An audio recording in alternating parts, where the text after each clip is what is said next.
Oui, mais c'est le chef de l'État. Oui, mais c'est lui le suprême. Ah, John Tika, chef de l'État. Oui, l'État. Chef de l'État. Chef de l'État. Nous sommes un État, nous. Nous sommes un État. Car il y a un chef de l'État. Pendant que nous sommes à l'État. C'est que nous sommes à l'État. Non, nous sommes à l'État, John. Vous n'avez pas dit, nous sommes à l'État. Nous sommes à l'État. Si j'ai peur, comment nous avons mobilisé le peuple? La communauté internationale aujourd'hui ne considère pas Félix. Donc la diplomatie de Félix, c'est une diplomatie, c'est une diplomatie mystico-gazeuse. Oh, Daniel Tsa. Au moni coca. C'est au Fongolais. Et si il y a le professeur santé d'appel. Hein? C'est-à-dire que une démarche mystico-gazeuse. Sauf Fongoli Coca. Et Sukikawa. Il y a une diplomatie à Fati. Namouni la Gende. Aujourd'hui, la paix a changé de camp. Il y a l'ingaba voyage à Madagascar. À Kete. C'est parce qu'à Bolibango. À Bolibango. À Télémélibango. À Bondeli. La peur a changé de camp. Vous connaissez les Kikata Wabio Kabila Zana Brazzaville. Patrouille la fleuve, hélicoptère.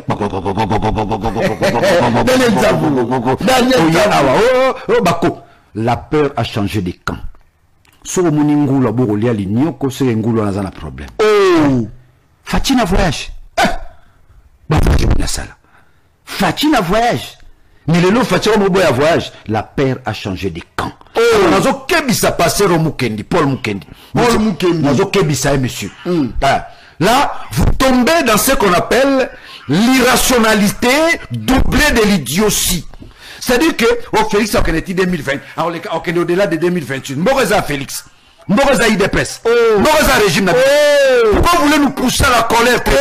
Oh, Daniel Tsa. Non, pasteur Ejiba. Oh, non, ce sont des hommes de Dieu. Ils ne vont pas toucher aux hommes de Dieu. Peut-être que des inspirations spirituelles. Ce ne sont pas des hommes de Dieu. Oh, Daniel Tsa fou. Baba coopérant. Non, il ne faut pas dire ça. Bazaba, non, retirez. John, ce sont des hommes de Dieu. John, Daniel Tsa fou. Daniel Tsa fou. Tu vois, un homme de Dieu. Ce qui est Jiba, Paul Mouken, Baba, homme de Dieu. Marcelo, homme de Dieu. Moi, Daniel Tsa fou, homme de Dieu. Tu as vu le diable créé? Le diable a créé quelqu'un à son image. Ce sont des expressions et ça qui ce ne sont pas les hommes de Dieu. Je ne peux pas vous permettre de dire tout ça. Homme de Dieu au risque malheur et Rolanda au Pamba Daniel Tsa. John, peut-être je suis un grand mystique du présent cycle. Oh, ça fout. Je suis un grand mystique du présent cycle. Donc, au Bazolandanga, tant Bazoka mystique du présent cycle, va comprendre Zanan. Ozolanga do ba passer na bino ba mukie okoya na passer a to fanda to salem net muni Paul Mukendi okoya na koisie na miso bato ba na TV ba koisie na puissance mbumba Philippe. Oh, ce sont pas des pasteurs. Oh, ce sont des fainéants, des paresseux bazo kosa ba ama bato bazo kosa bato. L'église de réveil là, ce sont des pasteurs tribales orientés pour défendre le régime de Félix. Dans le bien, non? Dans le bien, un régime un régime autoproclamé. Est-ce que l'union sont mieux? Il faut rabattre la tout ça, la démocratie d'un État. Nous chevaux na ça des martyrs. Qui dit, moi Fachi, je suis appelé à défendre l'intégrité territoriale, l'unité nationale. Le Kouta. L'unité nationale, l'unité nationale n'a tout été serment prêté à Wana. Non. Il n'a pas été voté. Le gouvernement a une mission fondamentale. C'est de réduire la misère à peuple. Tel le Congo maïzate. Oh, l'autre dit qu'ils nous devons développer le Congo. Dit, vous voulez développer un pays où vous n'avez pas l'électricité. Investissez là où il y a des. Et quand Fachi dit qu'il va absorber le chômage, le seul secteur où on peut absorber le chômage en quantité industrielle, et ça, secteur agricole. Secteur agricole. Sur le jeu, 6 millions d'hectares. Dans chaque hectare, vous avez 2 personnes. Vous aurez combien de gens? Il y aura des agronomes. Donc, vous avez développé un secteur agriculture. Il doit y avoir les écoles. Il doit y avoir des camps. Il y a travailler au Fanda. Il va travailler au Batanga. Il faut l'hôpital. Faut l'utiliser. Donc, vous ne pouvez pas développer un pays si a priori, il n'y a pas l'infrastructure. J'entends par l'infrastructure, Nzela, courant, maï. Priorité des priorités. C'est fort. Mais sur le Zambo Ganabiso, jusque-là, Totongi Banzela comme ça. Oh! Exactement. Nous sommes qu'au niveau de 3000 km. Il faut atteindre au moins dans les 30 000 km. Il y a le bas qui n'a reçu ça, comme ça, Congolais, millionnaire. Bango combat millionnaire. Bango moko. Maman Nankama. Tika. Dans les tafou. Ba régime yiba na mboko me oyo. Obiso to benga, ba oba yombe ba benga ba tumbasi. Oh. Na kiyombe ba benga muyibi bongo. Tumbasi. Tumba bango. Yiba bango. La perte du lendemain. Mbongo oboke nango wapi. Ba mbongo ya mikete. Donc, 722 millions. 450 millions. C'est dangereux. Oh, Namboka, surtout arrêter kaka. Kimouyibi. Boni maman ressentir évolution Mboka. Tode faté. Kimouyibi kaka. Kimouyibi so batika corruption. Omuni Mboka échange. Mais bango zombongo baibi pendant 7 ans. Totongela banzela boni, bekol boni, l'hôpital boni. C'est à Oyo, à Salé le côté, c'est à Oyo, Imouibi la Moïbi. Très bien, merci beaucoup Daniel. C'est à Oyo, à Salé le côté. Donc ils sont allés au-delà même de détournement. Bamiyibi na niveau moko na ebisio. Faut peuple congolais que régime Tshisekedi est caractérisé na Kimouyibi. Daniel Tsafou. Oh, Kimouyibi, le contraire de Kimouyibi, dans la philosophie morale, ça se définit comme étant idiotie, manque d'éthique morale, parce que quand vous avez détourné le que destiné à la communauté, c'est-à-dire que vous souffrez de l'éthique morale.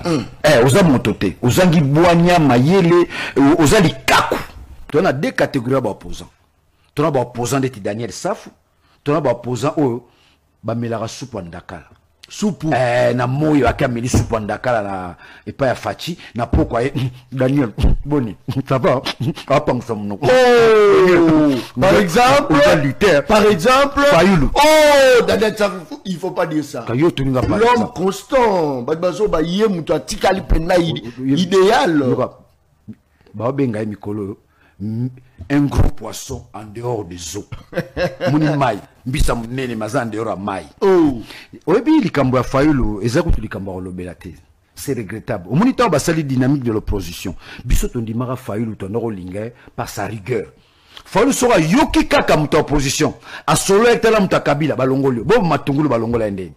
Rien qu'une information. John, argument nazo pesa yo eza argument iko sunga bandeko nanga SID bazo lekara bazo fingaka oh nini. John, l'opposition congolaise a une tradition, laquelle ceux qui bolimbo sali kambasala ngo toujours na sangana. Ozola nga John, na sangana. Tangu Fayulu akokutana na Félix, c'est ça ngazalaki a. Bolengetenge secrétaire général à ML yanini ya ensemble azalaki a. Ozola nga et ça va aux abattoirs, les amis de l'opposition, allons voir Félix, hein, pour notre émission, il faut que nous puissions aller au dialogue. Batika okosa peuple. Ba mesana mamba okosa la peuple. Na osalo révélation moi moké. Ambassadeur des États-Unis. Il avait besoin de l'opposition, akutana opposition. Arobengi sa Fayulu. Nana besoin akutana opposition. Vous voyez que Fayulu akenda yemo. Nazo saso. Soki secrétaire général ensemble Bolengetenga Kendaki, vous savez Moïse Katumbi c'est parmi des politiciens les mieux informés. Ako benga secrétaire général Zwata moto qui est l'ambassade des États-Unis parce que va benga Sibinokula. Il a voulu le faire seul. Oui, histoire politique à Congo bana fobo yebango. Histoire politique à Congo na biso bat fobo yebango. Ils ont la bateau de l'eau. Bazana mboka bazo préparer bango, bazana biso en opposition pour nous embrouiller sans être opposants. C'est là où j'apprécie la ruse de Fachi. C'est là où je peux être d'accord avec vous. Un costaud comme Yeboko Isaïe, il a la capacité de manipuler les gens. C'est là la force de Fachi. Il est fort plus que Kabila? na manipulation na mona Fachi. En fait, il peut être fort hein, parce que pourquoi? Fachi fait du kabylisme sans Kabila. Oh. Il fait le moboutisme sans Mobutu. Oh. Na ope soka. Kabila libère Tchibala Nzenze. Tchibala la prison, Kabila libéré, a commis premier ministre. Ça c'est Kabila, non? Fachi copie Kabila.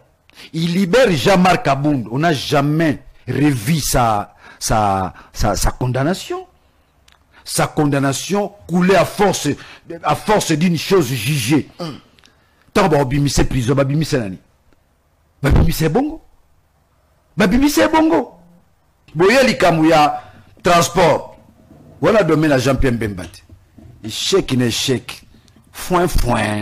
Échec in échec. Jean-Pierre Bemba. Qu'est-ce que fait le Jean-Pierre Bemba? C'est-à-dire, Jean-Pierre Bemba depuis bandi politique à part dans les athées. Exacté. Moi, Jean-Pierre Bemba. Moi, mon ennemi. Moussala zéro.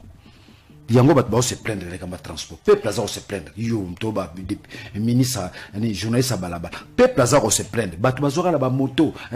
Comment baja transport. Tantôt va se transformer en air. Mais c'est dans son domaine. Secteur nino obiso to romona ke tamboli na mboko. Tous les secteurs foutis. Kaka secteur mozo fonctionner. Secteur ni Kimuyibi. Oh, kaka secteur moko. Kaka secteur. Ya Moyibi. Ya Moyibi. Nebiso régime Fachi bayiba batarate. Hey! Bayiba na tembe. Je te dis la peur du lendemain. Bazo banga. L'actuel ministre de la jeunesse, en toute sportivité, a présenté Besquiz Nayen à Maman Olive Lembe au nom de l'éthique morale. Merci beaucoup. Il a comme ministre. Très bien. Elle a été insolente à l'endroit de Maman Olive. Avec des injures. Merci beaucoup. Les lois comme ministre Zosenga, Mama Grace. Merci beaucoup. Koutino, Baimboka, Bosenga Ye. Merci beaucoup. Parce qu'il a commis modèle. Merci beaucoup. A présenté des skis naïe, na benjir. Merci. N'insolence nyonso à l'endroit de Maman Olive. Merci beaucoup. Très bien. Na benjir à Potaki sur Kabila. Merci beaucoup. Et ça ne te coûte rien. Merci beaucoup.